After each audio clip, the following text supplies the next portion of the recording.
खबर शामिल करते हैं जिला सरगोदा की तहसील भुलवाल से। ब्यूरो चीफ कमरुल जमान इनकलाबी की रिपोर्ट के मुताबिक ज़रूरी शोबा मुल्क की मईशत के लिए रीढ़ की हड्डी की हैसियत रखता है, लेकिन इस शोबा पर हुकूमत तवज्जो न होने के बराबर है।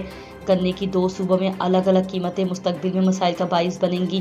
गन्ने की बुआई का वक्त है, लेकिन खादें ब्लैक में मिल रही हैं, जिससे काश्तकारों की ज़रूरी मदाखत में इजाफा हो रहा है। इन ख्यालात का इजहार मरकजी सदर chamber of agriculture Pakistan Chaudhry Shaukat Ali Chadhar, Syed वकार रिजवी, मलिक तैमूर हयात नून और दीगर ने किसान कन्वेंशन से खिताब करते हुए किया। इस मौके पर चौधरी शाहिद हुसैन डायरेक्टर ज़राअत Sargodha division, Sufiyan Dilawar assistant commissioner Sufiyan Dilawar, colonel Shaukat Mirza, Rai Sajjad Kharal, Syed Aamir Zameer Shah, Sanaullah Kamboj, Chaudhry Talat Nawaz और सैकड़ों किसान मौजूद थे।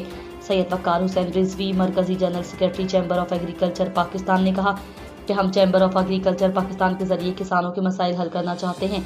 रिसर्च, जदीद टेक्नोलॉजी का फ़रोग, किसानों के फसलों की मंडी तक रसाई, ज़रूरी मदाखलत में कमी हमारे अहदाफ हैं। मलिक तैमूर हयात नून ने कहा कि काश्तकार अजनास की पैदावार में इजाफे के लिए जदीद तहकीक से फ़ायदा उठाएं। इससे न सिर्फ फी एकड़ पैदावार बढ़ेगी बल्कि मईशत को भी सहारा मिलेगा।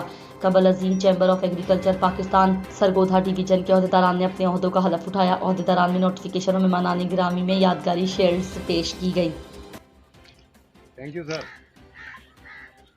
Chamber of food and agriculture के नज़म की पूरी हिफाजत करूंगा और chamber of food and agriculture के दस्तूर का पाबंद और वफादार रहूंगा। Chamber of food and agriculture. Thank you sir. Chamber of culture program रख रहा, रेगुलर प्रोग्राम रख रहा, उस साडे भाइयों की गुफ्तगू सी, रोटी के वक्त भी गुफ्तगू कर सन किसान आपस में, नवे टैक्नीक तरीकेकार असी एक दूजे तो सीख के अपनी एग्रीकल्चर इजाफा कर सकते हैं। उस तो बाद मैं ये रिक्वेस्ट कर सकता सारे भाइयों के नाल कि जेड़ा भी कोई भाई सोचता कि मेरे को नवा तरीका है, नवा कोई तजर्बा है जिस फायदा हो, वो तुसी अगली मीटिंग का तुसी पहले तो सानू दसो ते तुसी भी तकरीर करो उस बारे ते बाकी भी सिखाओ। चंद गल्लां तो बाद मैं हुण इजाजत है सा। जो सरगोदा डिवीजन के chamber of food and agriculture के ज़िम्मेदारान थी, उनकी हलफबरदारी की तकरीब थी। आज हलफबरदारी की तकरीब के साथ साथ चैम्बर ऑफ एग्रीकल्चर के तमाम ज़िम्मेदारान ने इस बात का भी ऐद किया है कि हम किसानों के मसाइल को हल करने के लिए पूरी तनदही से काम करेंगे। इस वक्त मैं समझता हूँ कि इस माह के अंदर, रवा माह के अंदर किसानों को जो सुलगते हुए मसाइल हैं वो ये है कि इस मुल्क के अंदर इस वक्त 2 सूबों के अंदर जो गन्ने की क्रशिंग सीज़न शुरू हुई है वो अलग अलग रेट मुकर्रर हुए हैं। पंजाब ने 400 रुपये फ़ी मन रेट मुकर्रर किया है, जबकि सिंध ने 425 रुपये फ़ी मन रेट मुकर्रर किया है। ये भी किसानों के अंदर एक बड़ी बेचैनी का बहस बनेगा और आने वाले वक्त में मसाइल बढ़ेंगे।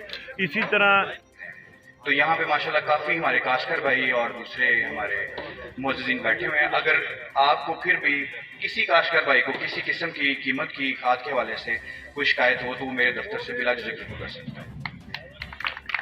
हमने कोशिश की है कि जो हमारे शहर के अलावा जो हमारे अड्डे हैं, जिस तरह छोटे छोटे अड्डे हैं, वहाँ पे भी जो हमारे डीलर हैं उन तक हम पहुँचें और उनसे हम बात करके जो है एक मुनासिब रेट जो है वो सरकारी रेट तो मैसर है, लेकिन हमने ये इंश्योर किया है कि अगर कहीं ओवर चार्जिंग है तो इतनी ज़्यादा ओवर चार्जिंग ना हो कि उससे काश्तकार का इस्तेहसाल हो। तो इन्हीं अल्फाज के साथ मैं आपसे इजाज़त चाहूँगा। बहुत शुक्रिया। कौम का इर्तिका,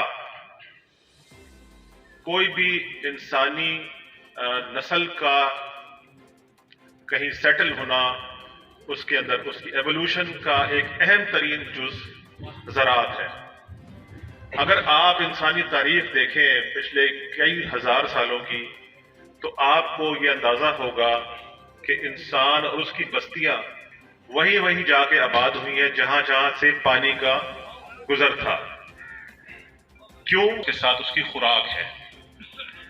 अल्लाह ताला का बड़ा एहसान है कि इस हवाले से दुनिया की खुराक का एक मेजर पैदावारी खित्ता है। अगर आप इंडिया और पाकिस्तान के पंजाब को मिला लें तो मेरा ख्याल है कि अगर 7 अरब की आबादी है मुल्क की, पूरी दुनिया की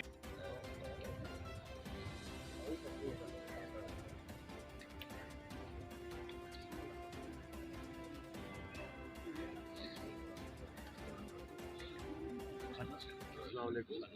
अदनान को कैसे हैं आप? अच्छा, निकले तो नहीं है वहाँ से?